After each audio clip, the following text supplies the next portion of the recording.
Salut à toi et bienvenue pour un nouvel Otaktu, ton rendez-vous du samedi. Cette semaine, je suis très content de vous retrouver parce que ça y est, j'ai enfin une date, je vais pouvoir retourner au Japon. Bon, pour ceux que ça intéresse de savoir comment je m'y suis pris pour y retourner, je vous en parle en story sur Instagram.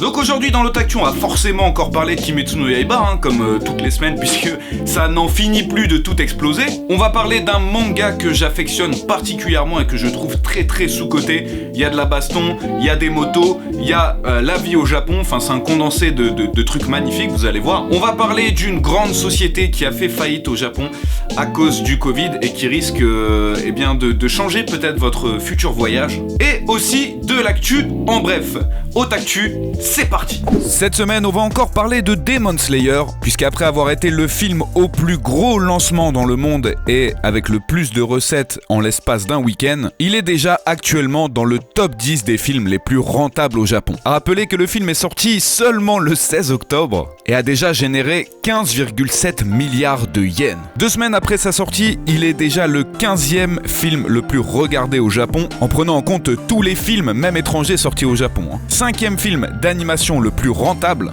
derrière les films cultes du studio Ghibli. Une performance incroyable et il est bien parti pour exploser tous les records. D'ailleurs, la mangaka a reçu le prix Noma dernièrement. C'est un prix qui récompense les personnes qui ont contribué au monde de l'édition et même plus particulièrement l'ont réinventé. Bon, alors bien sûr, c'est parce que son manga s'est vendu à plus de 100 millions d'exemplaires, mais aussi et surtout parce que les jeux spin-off et produits dérivés ont boosté l'industrie entre 2019 et 2020. Rappelez que c'est seulement la 8e série du Weekly Shonen Jump à atteindre la barre des 100 millions d'exemplaires en circulation. Autre petite statistique, les 22 tomes du manga ont occupé les 22 premières places du top des ventes Oricon du 19 au 25 octobre au Japon. C'est la première fois qu'une série réalise cet exploit depuis avril 2008. Le tome 22 est en première position depuis maintenant 4 semaines consécutives, 326 000 exemplaires vendus, et c'est la 6e fois depuis la création de la série que l'œuvre occupe le top 10 du top Oricon.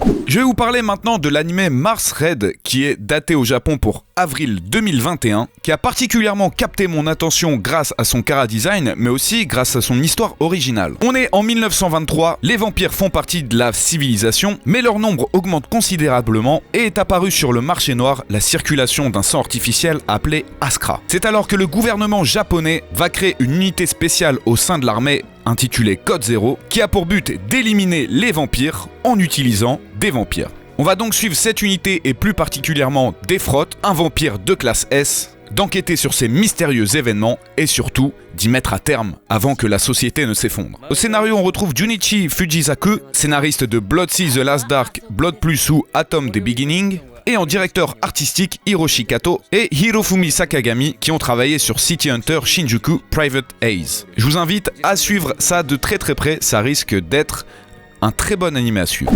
Namco Bandai sort un nouveau jeu de cartes intitulé Dragon Ball Card Warriors à l'intérieur du jeu Dragon Ball Z Kakarot. Quel est le lien entre les deux ? Aucun. C'est un jeu de cartes à collectionner dans lequel les joueurs pourront s'affronter en ligne. Vous devrez créer 2 decks de cartes, le premier contenant 25 cartes de personnages et événements, et le second 5 cartes d'attaque spéciales qui ne sont activables qu'en remplissant les conditions listées sur celle-ci. Bon voilà, si vous ne pouvez pas acheter les cartes réelles du jeu de cartes Dragon Ball et que vous n'avez pas de potes avec qui jouer, en même temps cette période de confinement c'est compliqué, eh bien vous pourrez jouer aux cartes en ligne. Enfin, si vous n'avez pas encore revendu Kakarot d'ici là. Cette semaine, dans la rubrique manga de l'Otaktu, on ne va pas parler de l'actualité, mais plutôt d'un manga coup de cœur que j'ai envie de vous présenter. En effet, Bakuon Reto est un manga écrit et dessiné par Tsutomu Takahashi. Il a été prépublié dans le magazine Afternoon au Japon de l'éditeur Kodansha entre 2002 et 2012. Ce n'est pas n'importe quel magazine, notamment puisqu'on y trouve Vinland Saga, Parasite ou encore L'Habitant de l'Infini. Et le manga est terminé en 18 tomes, disponible en France chez les éditions Kana. L'histoire prend place aux côtés de Takashi Kaze, un jeune collégien de 15 ans en apparence tout à fait normal, dans les années 1980 à Tokyo. Les parents soucieux de l'avenir de Takashi ne voulant pas qu'il fréquente de mauvaises personnes, décident de déménager un petit peu en campagne de Tokyo et décident de le faire changer de collège. Mais malheureusement pour eux, ça va être tout l'effet inverse, puisque Takashi va se passionner pour la moto et ça va l'amener à rejoindre un clan de Bosozoku. Les Bosozoku sont tout simplement des clans de jeunes motards, adeptes de la conduite dangereuse tout en faisant un maximum de bruit. On va lui prêter sa première moto, il va assister à son premier grand rassemblement et va mettre un premier pied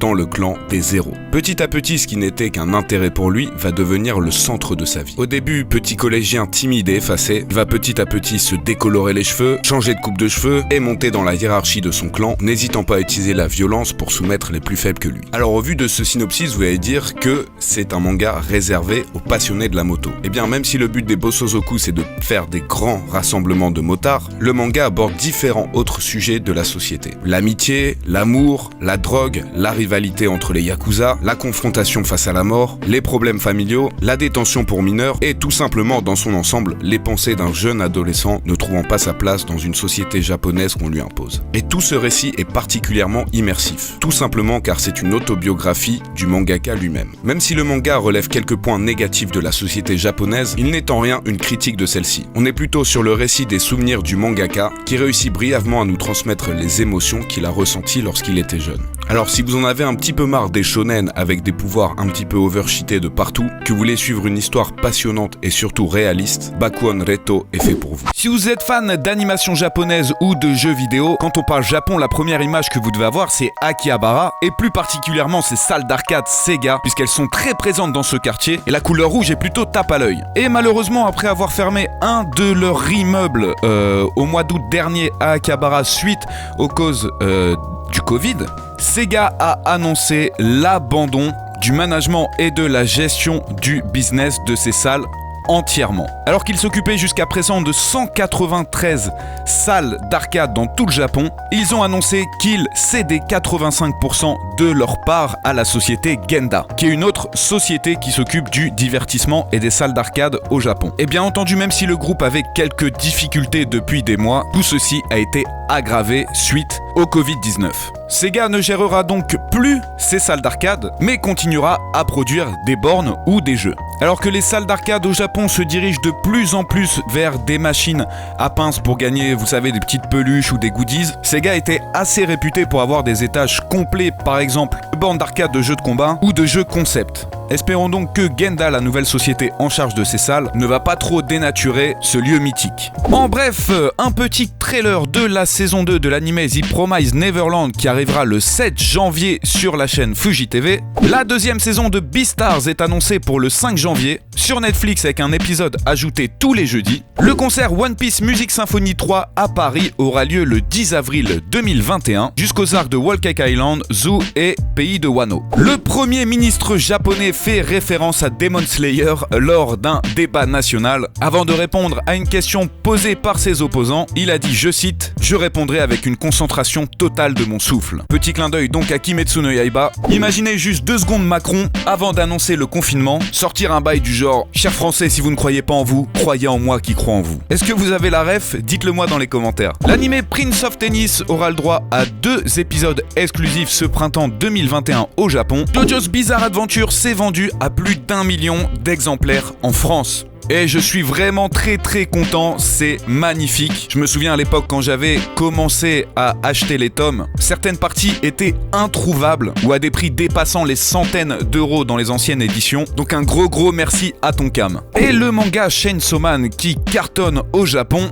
arrive dans son arc final à compter du 9 novembre. Voilà, c'est fini pour cette semaine, mais ne partez pas tout de suite, il y a la question de la semaine. Si tu kiffes l'Otaktu et que tu veux continuer à voir ça toutes les semaines ou que tu veux une aussi belle moustache que la mienne, c'est ce que t'as à faire. Le petit like, le commentaire pour le référencement et le partage, merci à toi. Alors il y a 2 semaines, je vous avais demandé quel est pour vous le meilleur animé ou manga pour Halloween. Pour H-Par, eh bien c'est Jujutsu Kaisen, c'est vrai que ça tombe parfaitement, il y a que quelques épisodes à l'heure actuelle si je me trompe pas et l'animation est juste incroyable. D'ailleurs ça me rappelle que j'ai toujours pas commencé à regarder, j'ai juste lu les 2 premiers tomes et il faut que j'aille très vite. Dites ce que vous en avez pensé si vous avez déjà regardé. Pour Finn, c'est Soul Eater et Soul Eater, oh là là, comme je le dis tout le temps mais je rêverais d'avoir un remake de l'anime qui suit le manga parce que ça commence vraiment tout doucement et ça devient de plus en plus dark dans le manga. C'est un shonen qui se transforme, je dirais pas en seinen, mais ça devient très très glauque et très horrifique. Soul Eater, si vous n'avez jamais vu, l'anime est assez ancien, mais il reste toujours aussi magnifique. Franchement, pour l'époque, c'était incroyable. Et lisez le manga si c'est pas déjà fait. Pour Lettres de papier, c'est Junji Ito Collection, disponible sur Crunchyroll. Bon, là, c'est vrai qu'on est vraiment dans l'horreur d'Halloween, on n'est pas dans un shonen ou quoi. C'est très très glauque. Bon, pour public averti, allez regarder, vous m'en direz des nouvelles. Et pour Antonite Twin, la saison 1 de JoJo's Bizarre Adventure. Et c'est vrai que le thème principal de la partie 1, ce sont surtout les vampires. On a une ambiance un petit peu film d'horreur que j'apprécie énormément. Beaucoup de gens crachent sur la première partie de JoJo's Bizarre Adventure, disant qu'elle est inutile et inintéressante. Et moi, je trouve vraiment que l'ambiance est très particulière et vraiment super intéressante. Je l'ai re-regardé il y a pas longtemps et j'ai kiffé. Du coup, pour la semaine prochaine, ma question est: quel est pour vous le manga ou animé parfait qui a pour propos l'apocalypse? Voilà, ça, la fin du monde, ça correspond bien avec ce qui se passe malheureusement actuellement. Merci d'avoir suivi cet épisode et on se retrouve donc samedi prochain à 14h pour un nouvel Otaktu. Jana!